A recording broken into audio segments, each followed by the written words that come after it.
Hello, friends, and welcome to the Exams Made Simple. We're back again with the Hindu Complete Newspaper Analysis for 10th December 2023. 10 दिसंबर 2023 के analysis देखेंगे। Start करते हैं सबसे पहले front page की सबसे बड़ी खबर के साथ, जो है NIA cracks down on IAS modules in 2 states.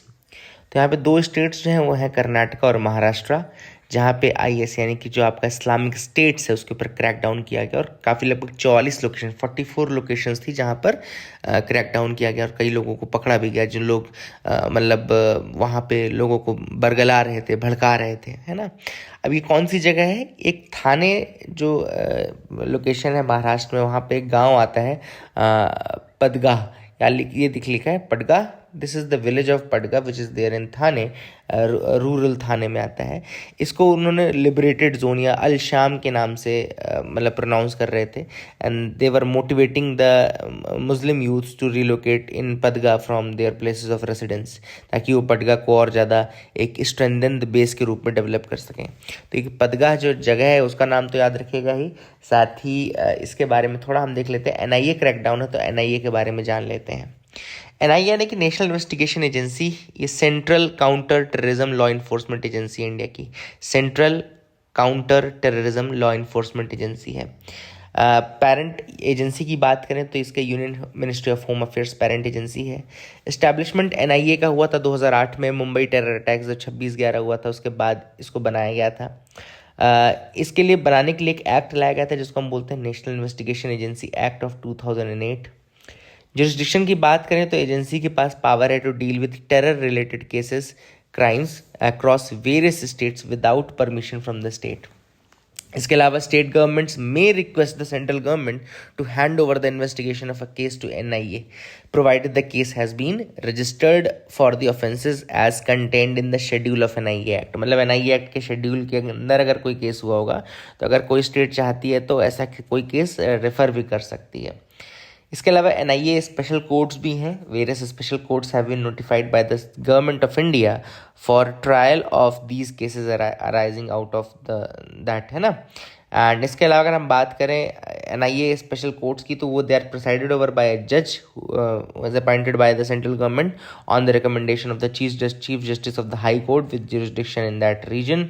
Offices की बात करें तो हेडक्वार्टर इसका दिल्ली में है। ब्रांचेस की बात करें तो हैदराबाद, गुवाहाटी, कोची, लखनऊ, मुंबई, कोलकाता, रायपुर, जम्मू, चंडीगढ़, रांची, चेन्नई, इम्फाल, यहाँ पे इसकी ब्रांचेस हैं। तो I hope you got clarity regarding this NIA and Padgha का जो केस था, वो सारी चीज़ें आपको समझ में आ गई होंगी। आई होप यू गॉट क्लैरिटी। आगे मूव करते हैं। लास्ट पेज से आएंगे तो यहाँ पे क्रम्बलिंग हिल्स, ये जो आर्टिकल है लिखा गया है ये मेघालय के ऊपर लिखा गया है। मेघालय आप सबको पता है it's a small state in the north eastern region of India. बहुत सारा कोल और लाइमस्टोन है यहाँ पे, याद रखिएगा। 9% of country's total limestone reserves are distributed across the state of Meghalaya. याद रखिएगा कंट्री का 9% of the limestone reserves are found in this state of Meghalaya only. It is a land which is blessed by nature's bounty. Obviously बात है, काफ़ी कुछ nature ने इसको दिया हुआ है। ऑथर ने आर्टिकल लिखा है फॉर शोइंग कि किस तरीके से इसके जो हिल्स हैं वहाँ पे रैट होल माइनिंग पहले, अब ओपन कास्ट या ओपन क्वेरिंग के माध्यम से जो माइनिंग होती है उसने यहाँ पे जो इसकी सीनिक ब्यूटी है उसको तो डिस्ट्रॉय किया ही किया है, साथ ही जो यहाँ के माउंटेन्स हिल्स हैं उनको भी डिस्ट्रॉय किया है। लाइमस्टोन की जो माइनिंग होती है यहाँ पे वो होती है ओपन कास्ट मेथड से, both large and small scale level पे होती है ओपन कास्ट माइनिंग होती है, ठीक है ना। Many of these open cast minings are illegal, है ना, याद रखिएगा। The limestone mined is used chiefly for manufacturing products such as cement, lime and edible lime. तो इसको बनाने के लिए लाइमस्टोन का प्रयोग किया जाता है। Long line of trucks carrying limestone that is mined from Meghalaya go to Bangladesh, which is the country which shares border with this, ठीक है ना। तो याद रखिएगा ओपन पिट माइनिंग या ओपन कास्ट माइनिंग जो होती है वो सरफेस माइनिंग टेक्निक होती है that extracts the minerals from an open pit और ground. Open pit mining is the most common method used throughout the world for mining minerals that does not require extractive methods or tunnels। तो जो surface पे metals होते हैं, surface पे elements होते हैं, उनके लिए ओपन कास्ट माइनिंग यूज़ की जाती है। उनके लिए अलग से टनलिंग या एक्सट्रैक्टिव प्रोसेस की ज़रूरत नहीं पड़ती है। तो limestone is one such mineral and that is the reason why we are using open cast mining, ठीक है। I hope you got clarity. यहाँ पे हम बात करें रैट होल माइनिंग की बात करें तो रैट होल माइनिंग ने तो ऑलरेडी मेघालय को काफ़ी डिस्ट्रॉय किया है। वेस्ट जयंतिया हिल्स जो है वो काफ़ी ज़्यादा डिस्ट्रॉयड है ना। एंड ओपन क्वेरिंग की जा रही है अब लाइमस्टोन को, तो वो भी नुकसान पहुंचा रहा है। That is also hitting the Meghalaya state a lot. And the state government has urged the people of Jaintia Hills to stop illegal rat hole mining of coal. Rat hole mining का यूज़ कोल के लिए किया जाता है, ठीक है ना। कोल के लिए रैट होल माइनिंग का यूज़ किया जाता है और मेघालय के लोग इसका यूज़ करते हैं काफ़ी ज़्यादा। बहुत सारा इलीगल अभी भी रैट होल माइनिंग हो रहा है, जबकि आपको पता होगा कि 2014 में एनजीटी ने एक डिसीजन दिया था जिसके द्वारा रैट होल माइनिंग को बैन कर दिया गया है। After the 2014 judgement of NGT, the rat hole mining has to be stopped, ठीक है ना। But that is not being followed. Rampant limestone mining हो रही है ओपन क्वेरीज के माध्यम से, रैम्पेंट कोल माइनिंग हो रही है आपकी रैट होल माइनिंग के माध्यम से। All these things are destroying the hills, all these things are destroying the beauty of Meghalaya. तो I hope you got clarity regarding that as well.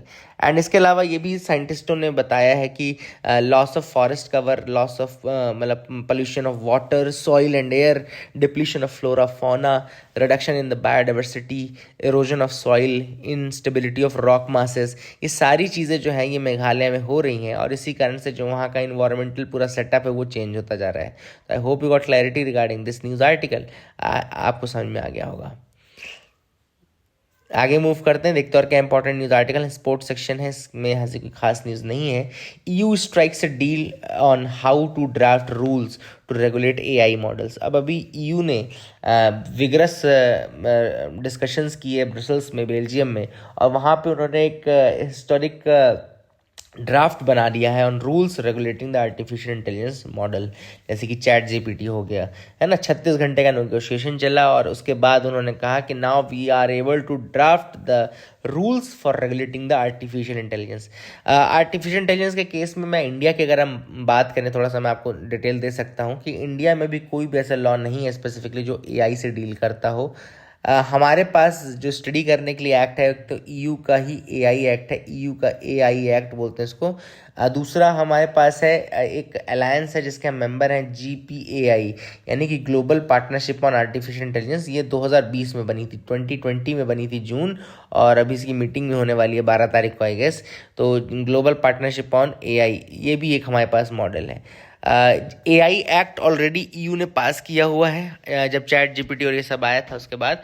अब उन्होंने रूल्स बनाने की बात की है कि how to curb the impact of AI, how to make it.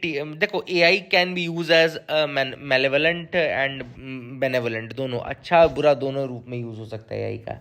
तो उसको रूल्स रेगुलेशन के साथ हम जब यूज़ करेंगे तो हम उसका प्रॉपर यूज़ कर पाएंगे, सही डायरेक्शन में कर पाएंगे। तो I hope you got clarity regarding that. Cloud giant AWS goes all in on AI rush, offering generative AI tools।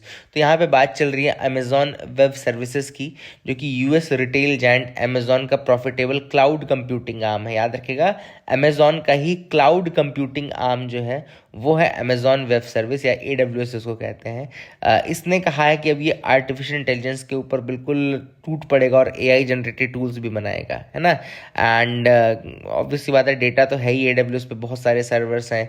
It's a cloud hosting also provide करता है, तो बहुत सारा यहाँ पे सर्वर्स हैं, ऑलरेडी डेटा इनके पास है।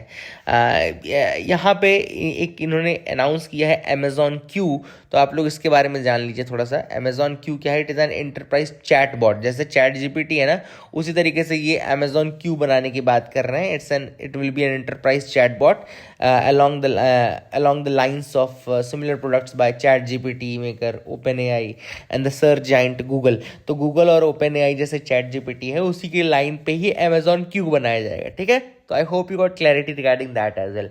और ये प्रोडक्ट हेल्प करेगा कोडिंग में and working with AWS products and also hook into companies own systems, ठीक है ना। और ये सारी चीज़ें हैं, लेकिन इसकी स्क्रूटनी काफ़ी की जा रही है कि भैया कहीं ऐसा ना हो कि ये डेटा लीक और डेटा ट्रांसफ़र ये सब होने लगे। तो all these things are there already. Race of chatbots, ये हम पिछला जो आर्टिकल पढ़ रहे थे उसी के साथ हम पढ़ सकते हैं। एंड यहाँ पे हम गूगल के जेमिनी की बात करेंगे। चैट बॉट की बात चल रही तो गूगल ने भी अपना प्रोडक्ट लॉन्च कर दिया है and Google has release their new AI model Gemini, है ना। गूगल ने खुद का एआई मॉडल जेमिनी किया है एंड नाउ इनको बिल्कुल they are now ready to take the opportunity and take the seize the movement. And open AI ने जब चैट जीपीटी लॉन्च किया था ये सब तो काफ़ी पीछे हो गए थे गूगल के ये सब, लेकिन अब now chat OpenAI has been caught in bold coup, जिसमें आपने देखा होगा कि वहाँ के सीईओ सैम अल्टमैन का आउटस्टिंग कर दिया गया, उनको बाहर कर दिया गया। तो Google is certainly looking to capitalise on the ripple of uncertainty, है ना। तो अभी तो पीछे था लेकिन अब वो जो अनसर्टेनिटी आई है ओपन एआई पे उसको कैपिटलाइज करने की कोशिश गूगल करेगा, ठीक है ना, with the Gemini and all. And उनका ये मॉडल है जो डेवलप किया गया है। इसके अलावा बार्ड भी, गूगल का बार्ड भी आपको पता होगा, बार्ड वो भी इसी तरीके से है ना, आर्टिफिशियल इंटेलिजेंस का यूज़ किया गया है। And Gemini was trained using Google's in house designed tensor processing units और TPUs which bodes well considering the overarching GPU shortages that plague most companies building their own AI models। तो चूँकि GPU की बहुत ज़्यादा कमी है, हाँ, GPU की बहुत ज़्यादा कमी है, जिनको ग्राफिक्स प्रोसेसिंग यूनिट्स कहा जाता है। GPU यानी कि ग्राफिक्स प्रोसेसिंग यूनिट, ठीक है ना। तो जेमिनी जो है उसको गूगल की इन हाउस डिज़ाइंड TPUs में ही किया गया था और वो डिज़ाइन किया गया है with proper GPUs and all. I hope you got clarity regarding that as well. आगे देखते हैं grand vizier of COP28। COP28 आप सबको पता है इस बार UAE में हो रहा है ना। अल जबेर जो है वो उन्होंने he is acting as the president of that. And UNFCCC के अंतर्गत ये होता है, United Nation framework convention on climate change के अंतर्गत ये होता है। 1994 में फोर्स पे आया था, याद रखिएगा 1994 में ही ये फोर्स में आया था। एंड इसमें लगभग 194 कंट्रीज़ हैं जिन्होंने एग्री किया है कि ग्लोबल थ्रेट है क्लाइमेट चेंज की, ये ग्रीन हाउस गैसेस की बढ़ने की, उनको दूर किया जाना चाहिए। और 1995 से रेगुलर COPs हो रहे हैं, 1995 से रेगुलर COPs हो रहे हैं। COP28 हो रहा है इस बार। UNFCCC क्लासीफाई करता है कंट्रीज़ को annex countries and non annexure countries, याद रखिएगा। UNFCCC क्लासीफाई करता है कंट्रीज़ को as annex countries and non annex countries. Non annex countries का मतलब है डेवलपिंग या इंडस्ट्रियलाइजिंग कंट्रीज़, जिन्होंने अभी तक बहुत ज़्यादा कंट्रीब्यूट नहीं किया है to the carbon in the atmosphere, who have minimal contribution जिनका रहा है, वो नॉन एनेक्स कंट्रीज़ हैं। Annex countries on the other hand जो है वो they are expected to finance clean energy development in the non annex countries. ये माना जाता है कि एनेक्स कंट्रीज़ ने ज़्यादा कंट्रीब्यूशन किया है तो वो इसको मतलब फाइनेंस करें, the clean energy development in the non annex countries finance करें। तो I hope you got clarity regarding that as well, ठीक है, याद रखिएगा। और यहाँ पर UAE का एक सिटी है जिसको ज़ीरो कार्बन सिटी के रूप में प्रोजेक्ट किया जा रहा है बाय अल जबेर, उसका नाम है मसदर सिटी, याद रखिएगा Masdar city. It is been projected as a zero carbon city, याद रखिएगा मसदर UAE में ही है। एंड इसकी डेवलपमेंट स्ट्रेटजी उसी तरीके से कि रिन्यूएबल एनर्जी को प्रमोट किया जा रहा है ज़ीरो कार्बन सिटी के रूप में, है ना। And this is the thing which is important, Masdar, याद रखेगा। आगे मूव करते हैं यहाँ पे। Why did Michaung bring so much rain. तो यहाँ पे बात चल रही है साइक्लोन मिचाउंग की कि क्यों इतना ज़्यादा वो रेन लेकर के आया। तो उसका रीज़न था इंटेंसिफिकेशन, ठीक है ना। तो क्या होता है इंटेंसिफिकेशन, क्या होता है मैं आपको बता दूँ। जो ट्रॉपिकल साइक्लोन्स हैं वो वार्म सी को यूज़ करते हैं एज अ इंजन, मतलब उसमें पावर मिलती है, सॉरी वार्म सी सरफेस को यूज़ करते हैं एज अ फ्यूल। और ट्रॉपिकल साइक्लोन्स तो इंजन्स होते हैं आप एक तरीके से। तो ट्रॉपिकल साइक्लोन खुद एक इंजन है जो कि वार्म सी सरफेस को यूज़ करेगा एज अ फ्यूल।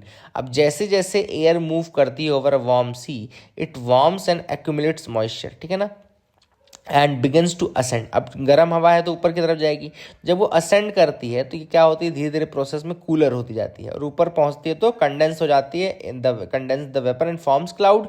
कंडेंसेशन की प्रोसेस में क्या हो रहा है, फिर ये क्लाउड बना दे रही है। अब कंडेंसेशन में एक और चीज़ हो रही है कि हीट रिलीज होती है। अब हीट रिलीज होगी तो which makes the air lighter and cause it to ascend further. अगर हीट रिलीज होगी तो ये और एयर को लाइटर बना देगा and it will cause the air to ascend further. And As it does, the surrounding air moves in underneath, creating the surface winds associated with cyclones, है ना। तो यही जो रीज़न है कि क्यों इतना ज़्यादा बेसिकली क्यों इतना ज़्यादा ये मतलब रेन कैरिंग क्लाउड्स बनते हैं, इसी को इंटेंसिफिकेशन बोलते हैं। अब ये भी आपको समझ में आ गया कि क्लाइमेट चेंज से क्या दिक्कत है। क्लाइमेट चेंज से दिक्कत है कि टेम्परेचर और ज़्यादा बढ़ता जाएगा, और ज़्यादा बढ़ेगा तो इस तरह का इंटेंसिफिकेशन और ज़्यादा होगा। इसी कारण से साइक्लोन सरॉल में बारिश बहुत ज़्यादा हो रही है अब, एंड ये चीज़ है।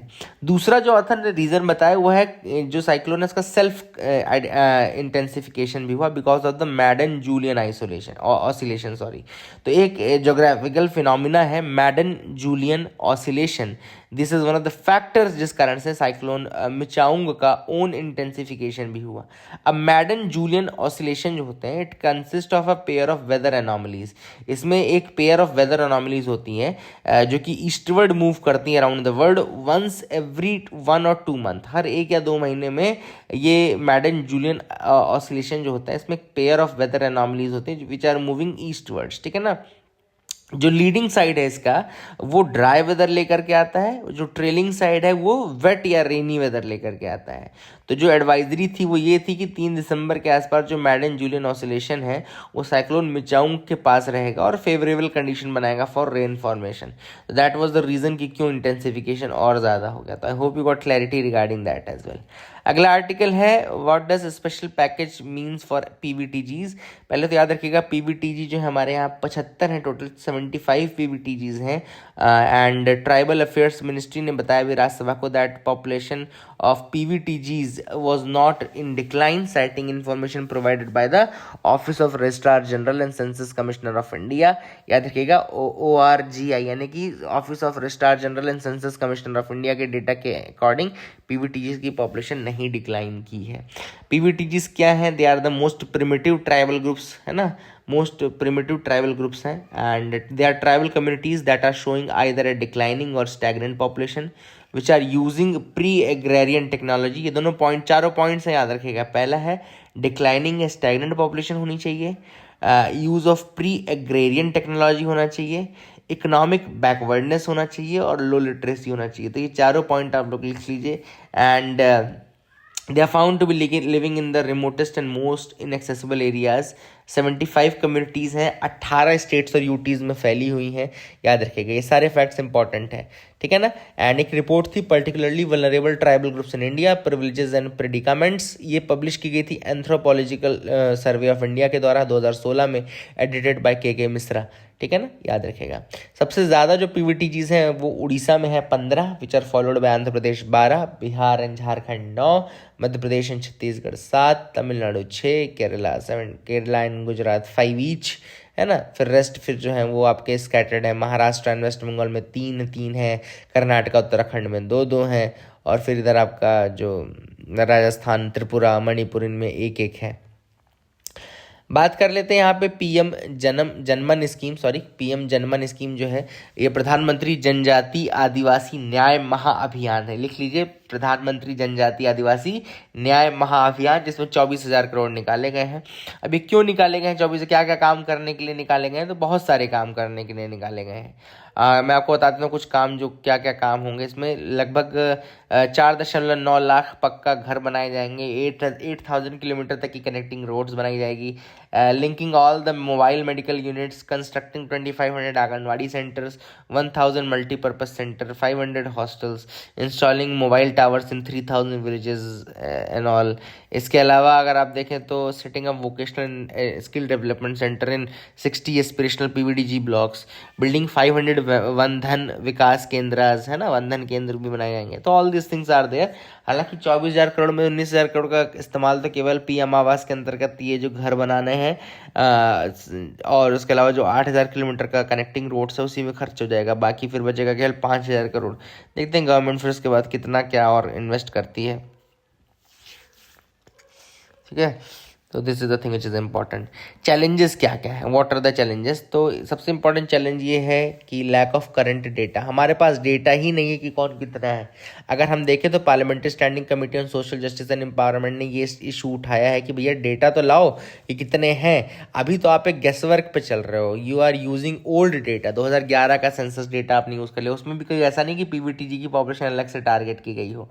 और करंट प्रोजेक्टेड जो आपने एस्टिमेट लगाया है वो अराउंड 28 लाख लगाया है, जो कि एक मतलब सही नंबर नहीं है, अराउंड 28 लाख। इसके अलावा 2013 का जो नेशनल एडवाइजरी काउंसिल का रिपोर्ट था पीबीटीजी, इसके उसने रिकमेंड किया था कि पहले आपको मिनिस्ट्री ऑफ ट्राइबल अफेयर्स एक डिज़ाइन करे census which is specifically for PBTG community, and यहाँ पे केवल इन्यूमरेशन ना करें, नंबर ना बताए, बट ये भी बताए कि उनका status of education, health and housing क्या है ना।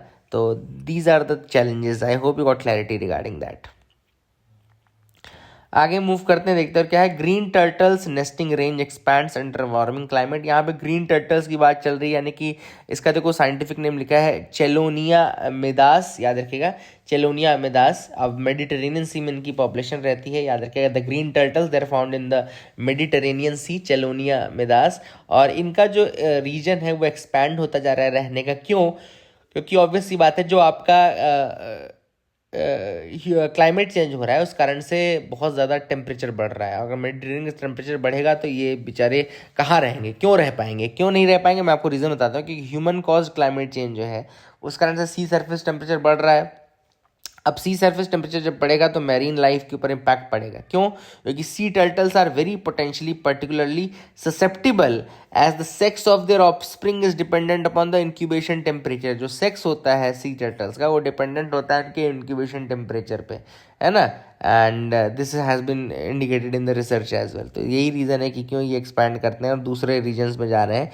लेकिन अब जो दूसरे रीजन में जाएंगे तो ये ह्यूमन से क्लोज होते जाएंगे, और ह्यूमन्स के क्लोज अगर जाओगे तो ऑब्वियस सी बात है या तो खाने में चले जाओगे या कुछ और हो जाएगा। तो all this things are there. I hope you got clarity.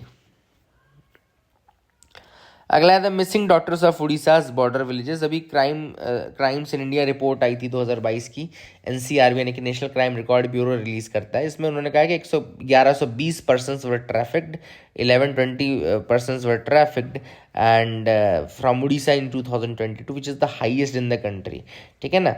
And rescue भी ज़्यादा हुए, लेकिन बहुत सारे ट्रैफिक भी हुए अगर हम देखें तो। और Orissa rank 6 in the table of missing persons, ये भी आप याद रख सकते हैं। बहुत सारी जगह जैसे लुलकिड़ही एक जगह है जहाँ से बहुत सारी लड़कियाँ मिस हो रही हैं, तो मिसिंग डॉटर्स इसीलिए लुलकिड़ही। दूसरी जगह है Garha Toli is also a place. तो all this things are there. I hope you got clarity. आगे मूव करते हैं, देखते हैं और क्या इंपॉर्टेंट न्यूज़ आर्टिकल्स हैं जिनके बारे में हमको डिस्कस करना है। Okay, so we have discussed all the important articles. I hope you got clarity. I hope आपको समझ में आया होगा आज का analysis. Thank you, have a nice day.